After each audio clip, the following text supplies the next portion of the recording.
Notice when I was writing Pull Out Men, Modern Life, and Mutiny was the extent to which both the educational establishment and the scientific establishment simply did not care about the basic fundamental human rights of young men.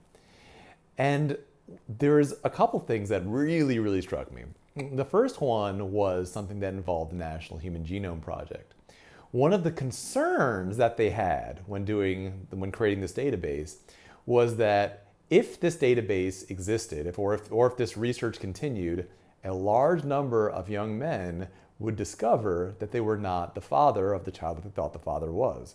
That they thought that they were the father. But in other words, they would discover that the child was actually a product of fraud against them, not their own biological child.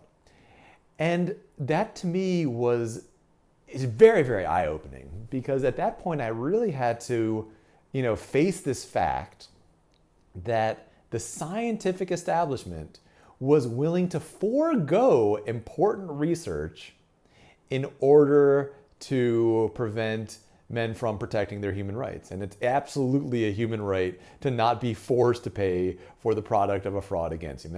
There's not two sides of that issue. I think everyone would agree that if you are not the father, then you should not have to pay for any child support. Now, the other part of it that was very, very striking to me was the extent to which young men, boys in high school and college, were being denied basic information. You hear these stories about women in the third world being denied basic health information or basic legal information. That's a travesty. I don't think anyone should ever be denied information. But the idea that here in the United States, so many young men were being denied basic information really, really shocked me. And so the specific information that again comes to this idea of paternity fraud, which is that in many states, you only have 3 years from the time of birth to contest or to even check to see if the child is biologically your child. And if you haven't done it within those 3 years, and you find out, say, when the child is 4 that it's not your child, you have to pay child support until the child is 18. In other words, you don't have this window. Now, I had to do a considerable amount of research to discover this. It should have been something that every young man had been taught just from that it should be part of their basic sex ed, whether they're doing that at home or at school or whatever. That kind of basic information, that's basic knowledge that all men should have. Every person should know how to protect themselves from fraud. Now, the United States is pretty bad about this, but it's not the worst.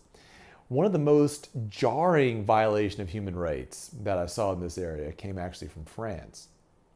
Again, a Western European nation. We're not talking about some highly backwards, barbaric place where there's no plumbing or whatever. We're talking about France. France, that's a NATO country. That's our ally. We send them military aid. We send them other types of aid. They're supposed to be a country that at least pretends to care about human rights. But what I discovered in about France was that they had actually banned at-will paternity testing. That means that if you're the father, and you can't just get a paternity test. It has to be a court-ordered paternity test. And in the entire nation of France in that first year, the courts only allowed 1,500 total paternity tests. Now, their reason for doing this was that they believed that if a bunch of men found out that they were not the fathers, they would leave and not pay child support. Yeah, no kidding. Of course they would. That's what they should do. They should be able to protect themselves and to not be forced to pay for the product of a fraud against them. Now, this area where the moral question is so obvious and the behavior of both nations like France, the educational establishment, and the scientific establishment are on the wrong side of the moral question, that's the type of thing that gets me thinking. And I start to ask, well, what would happen if people found out the truth?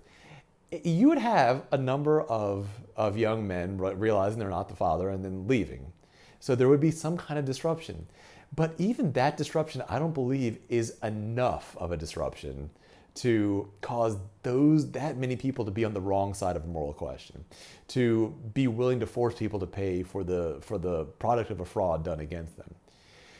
The conclusion that I came to is that if you concede that a man who has been defrauded shouldn't have to pay child support, you must then also concede that a man that had nothing at all to do with the child shouldn't have to pay child support either. In other words, no one besides the child's biological parent should have to pay for food or education or health care or anything else. In other words, if we can accept that a man who has been defrauded should not be forced to pay child support, we must also accept that no one else who had no involvement whatsoever should be forced to pay child support either. In other words, by admitting that the defrauded man shouldn't be forced to pay child support, we're forced to accept that the entire welfare state should not exist for the exact same reason, which is that if it's not your kid, you should not have to pay to raise or care for or provide for that specific child. Now, there's a few things that we can do over here, and one of the big things is education. Now, if you have young men who look up to you, and they're readers, they like to read, which sadly fewer and fewer young men are. You can get from the library, from Amazon, whatever your preferred source is, the book Pull Out: Men, Modern Life, and Mutiny. And I talk about a lot of these issues, not just paternity testing, but many other issues that are relevant to young men, but are essentially hidden from young men. Now, if the young men in your life who look up to you aren't readers, well, you might want to encourage them to become readers. I mean, books are power. That's the source of all thought and whatnot. But if they're not readers yet, that's all right. You can talk to them. I mean, they can talk at least. And talk to them about some of these issues. Make sure they understand how important it is to protect yourself, that somebody else isn't going to protect you. Listen, we all are very careful to make sure that women understand the basics of how to protect themselves against sexual assault. We work with young men to make sure that they're not doing sexual assaults, even doing them in unthinkingly or not necessarily maliciously, but mostly through a lack of communication. And we work to make sure laws are there to stop the men who are doing this maliciously, to shut that down, to put them in prison where they belong, or to have some sort of punishment for this crime that they've done against somebody else. What's done for sexual assault against women, we need to have the same mindset for this kind of fraud against men. And so talk to the young men in your life.